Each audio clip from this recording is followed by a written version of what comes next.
Кайрылуу күн окуучулар, бүгүн комбинаторика формулаларын колданып эсептер чыгаруу 9-сынып алгебра А және В деңгейинин эсептерин чыгаратын болабыз. Эң биринчи теорема иретинде даптерлериңизге жазып алсаңыздар болот. Биз чыгарган алдыңкы такырыптардагы орналаштыруу, алмаштыруу, терүү ар кайсынын формуласын баардыгын жазып алыңыздар, n элементтен k элементине орналаштыруу, n элементтен элементтерди орналаштыруу рети маңызды, экөөнүн де терүүдүн рети маңызды эмес. Үшөөнүн формуласын жазып жаттап алыңыздар. Азыр алдыңкы эсептерде керек болот. Так, биринчи эсебimiz өрнектин мәнин табыңдар дейди. P7 бөлүнгөн P4, 7 факториалы бөлүнгөн 4 факториал, 4 пен 4 кыскарады, 5, 6, 7 көбөйтсек 210. Экинчиси A6дан 5 бөлүнгөн P7, 6 факториалы бөлүнгөн 7 факториал, 6 мен 6 кыскарылады, 1 бөлүнгөн 7. Үчүнчүсү 1 косулган P8 бөлүнгөн P7 косулган P5 бөлүнгөн P6, 1 косулган 8 факториал бөлүнгөн 7 факториал косулган 5 факториал бөлүнгөн 6 факториал тең 1 косулган 8 косулган 1 бөлүнгөн 6 тең 55 6. Төртүнчүсү P9 бөлүнгөн P7 алынган P7 бөлүнгөн P5 минус 2. 9 факториал бөлүнгөн 7 факториал алынган 7 факториал бөлүнгөн 5 факториал минус 2. 7 мен 7 факториалдар кыскарады, 8 мен 9 калады, мында 5 пен 5 факториал кыскарады, 6 мен 7 калады, баардыгын көбөйтүп алатын болсак 28. Келесі эсебimiz эгер жазылуунда цифрлар кайталанбайтын болса, онда 2, 1, 8 және 6 цифрларынан куралган барлык так 4 таңбалы сандардын санын табыңдар дейді. Бизде кайталанбайтын деп тур, так болса биз эң соңгусуна так цифрларды гана кое аламыз. Бизге берилген 4 санның бирөө гана такка жатады, бир гана такка жатады. Так, энди биринчисине келейик. Бизде калган бирөөнү коюп тастадык. 2, 8, 6 деген сан бар, 3 цифрдын үшөөндө кез келген кое аламыз. Экинчисине, например, биз биринчисине 2-ни койсак, 8 пен 6-ны экөөнүн бирөөнү гана кое аламыз, Үчүнчүсүнө, экинчисине 8-ди койду делик, үчүнчүсүнө онда 6-ны гана кое аламыз делик. Онда энди чыккан барлыгын 3-ті, 2-ні, 1-ді көбөйтөбүз. 6 тасирмен 6 түрлүү 4 таңбалы санды кураштыра алат экенбиз. Мен силерге экинчи түрүн көрсөтөйүн.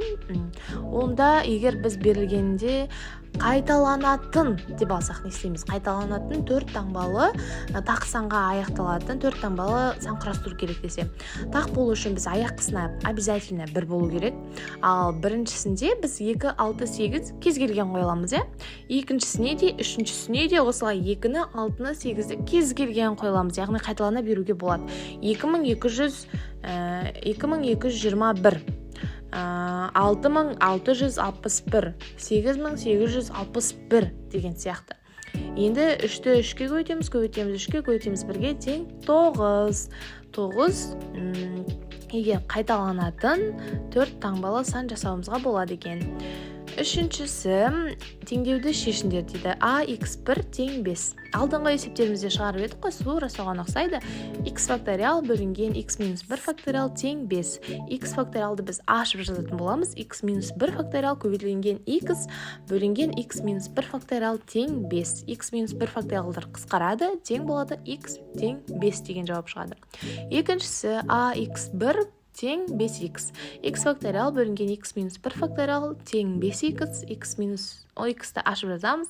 X минус 1 факториал көбөйтүлгөн X бөлүнгөн X минус 1 факториал тең 5x. X тең 5x. Ол экөө шешими шыкпайды. Ягни шешими жок деп кабылдайбыз. Үчүнчүсү AX2 тең 5, X факториал бөлүнгөн X минус 2 факториал тең 5x. X факториалды ашамыз. X минус 2 факториал көбөйтүлгөн X минус 1 көбөйтүлгөн X бөлүмүндө X минус 2 факториалдар экөө бір менен кыскарады. Мына жерде жакшаны ашамыз. X квадрат минус X тең 5x. 5x'ти бери карай алып келебиз. X квадрат минус 6 тең 6. X'ти чыгарамыз. X тең минус X тең 0 деген жауапты біз қабылдай алмаймыз.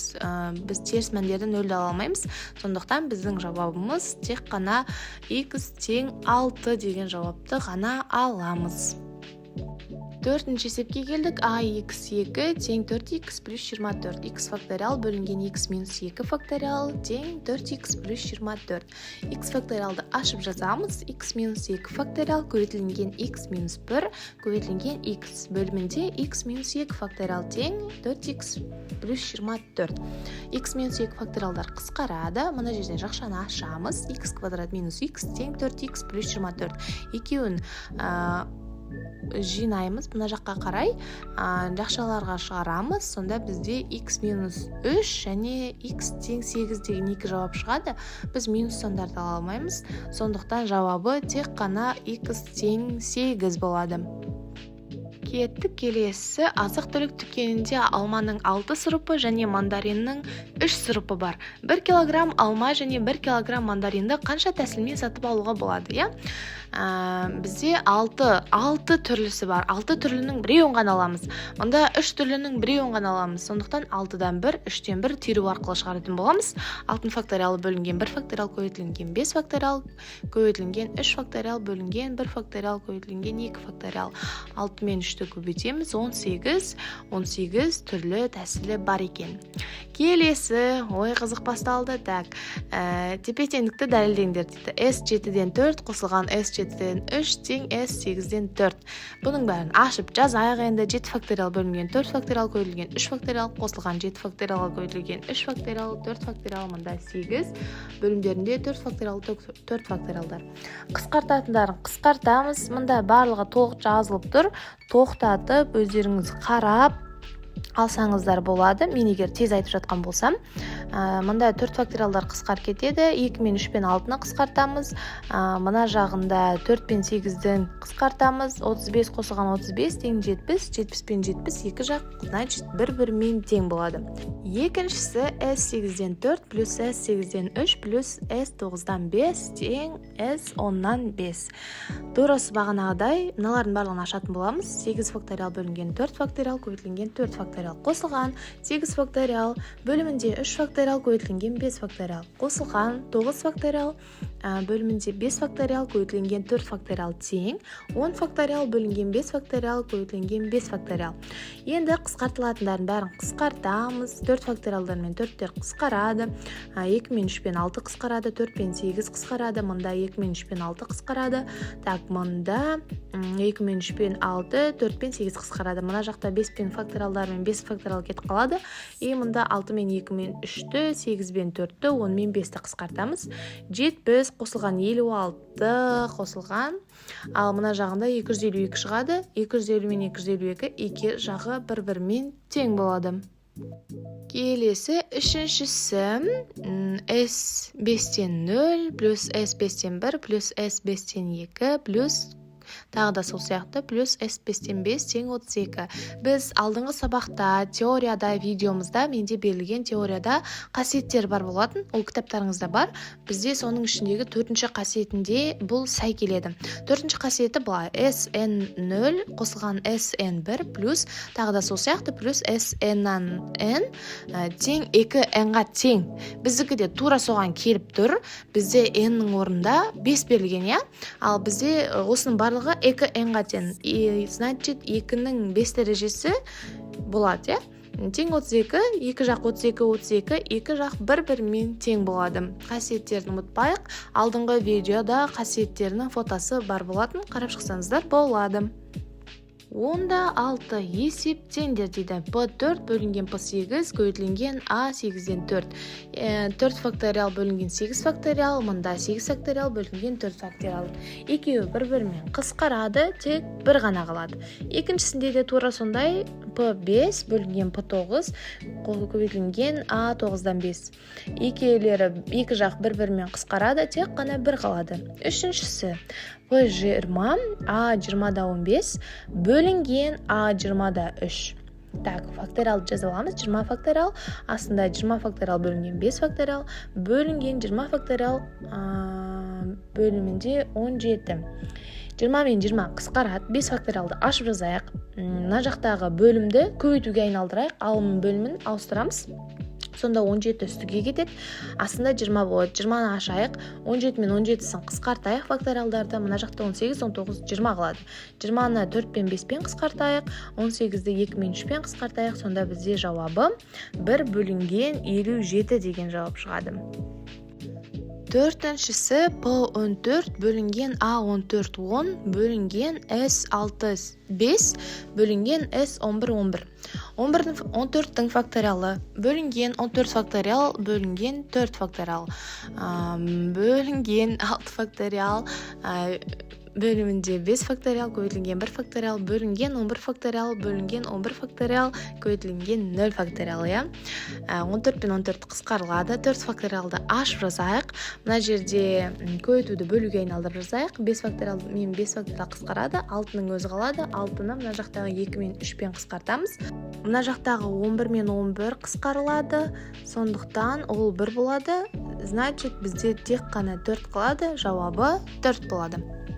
Келесі есеп y тең ax квадрат плюс vx плюс с функциясы графигінде a1, a2, тағы да сол сияқты a11, a12 нүктелері тізбектей белгіленген. Біріншісі ұштары осы нүктеде болатын кесінділер саны. Кесіндіні білеміз, 2 нүкте арқылы жасалынады. Ал бізде өзі берілген 12 нүкте. 12-нің бізге 2-2-ден ғана, кесіндіге 2-ден ғана керек. Значит, біз терумен S12-ден 2 дейміз. 12 факториал бөлінген 2 факториал көбейтілген 10 факториал. 10 мен 10-ды қысқартамыз, 11 мен 12 қалады. 12 мен 2-ні қысқартамыз, 6 қалады. 6-ны 11-ге көбейтеміз, 66. Екіншісі, төбелері осы нүктелерде болатын 3 бұрыштар санын табыңдар дейді. 3 бұрыштар бізде 3 нүкте арқылы жасалады. Тура сол сияқты S12-ден 3 дейміз. 12 факториал бөлінген 3 факториал көбейтілген 9 факториал. 9 бен 9-ды қысқартып жібереміз. 10, 11, 12 қалады. 2 мен 3 пен 12-ні қысқартамыз. 2-ні 11-ге көбейтеміз 22, 10-ға көбейтсек 220. Келесі есебіміз абонемент телефонның 2 цифрын ұмытып қалған. Егер ұмытылған цифрлар әртүрлі екенін ескерсе, онда абонемент ең көп дегенде қанша нөмір теру керек? Так, цифр дегенде біз 0-ді қоса аламыз. 0, 1, 2, 3, 4, 5, 6, 7, 8, 9, 10 сан бар, 10 санның бізге 2-ін ғана алмастырып табуымыз қажет. Яғни біз 10-нан 2. 10 факториал бөлінген 8 факториал, 8 пен 8 қысқарады, 9 көбейтілген 10, яғни оған 90 номерді тексеріп көру керек болады екен. Келесі есебіміз барлық цифрлар әртүрлі болатын қанша 4 таңбалы сан бар дейді. Әртүрлі дегеніміз, яғни ол қайталанбайтын сандар болу керек. Так, бүйтіп көрейік. Мысалға, ең біріншісіне біз 0-ді қоя алмаймыз. Сондықтан бірден бастаймыз. 1-ді, 2-ні, 3-ді, 4-ді, 5-ді, 6-ны, 7-ні, 8-ді, 9-ді біз қоя аламыз. Екіншісіне біз 0-ді қоя аламыз. Так, былай қарайық. Біріншісіне біз 9-ді қойдық. 9-ді қойсақ, біз екіншісіне уже 9-ды қоя алмаймыз. 8-ге дейінгі сандарды ғана қоя аламыз. 0-ден 8-ге дейінгі. Яғни 9 санды қоя аламыз. Келесі үшіншісіне алдыңғысына 9-ды қойдық дедік қой. Енді біз 0 мен 7-нің аралығында ғана қоя аламыз. Яғни 8 санды ғана қоя аламыз. Төртіншісіне 0 мен 6-ның аралығында. Сонда бізде ең біріншісіне 9 санды қоя аламыз, екіншісіне 9 санды, үшіншісіне 8 санды, келесісіне 7 санды қоя аламыз. Енді бәрін бір-біріне көбейтеміз, сонда 4536 шығады. Енді мен сіздерге түсінікті болу үшін екінші жағдаятпен көрсеткім келіп тұр. Егер тура осылай, бірақ қайталанатын 4 таңбалы сан деп жазса, не істейміз? Ең біріншісіне біз 4 таңбалы болу үшін оған біз 0-ді қоя алмаймыз. Сондықтан тек қана 9 санды ғана қоя аламыз. 1-ден 9-ға дейінге. Келесісінде біз 0-ді қоса аламыз. 0-ден 9-ға дейінгі аралықтағын бәрін қоя аламыз. Үшіншісіне де тура солай, төртіншісіне де тура солай. Мысалға, 9990 9 немесе 8880 деген сияқты қайталанатын сандарды біз қоя аламыз. Сонда бізде қанша тәсіл болады екен? 9 көбейтеміз 10-ға, көбейтеміз 10-ға, көбейтеміз 10-ға тең 9000 түрлі тәсіл болады екен. Алдыңғысынан қарағанда даже 2 еседен көп түрлері бар екен, иә? Қайталанатын, қайталанбайтын. Дұрыстап оқып қарайық. Осымен бізде А және В деңгейлері аяқталды. Келесі кездескенше.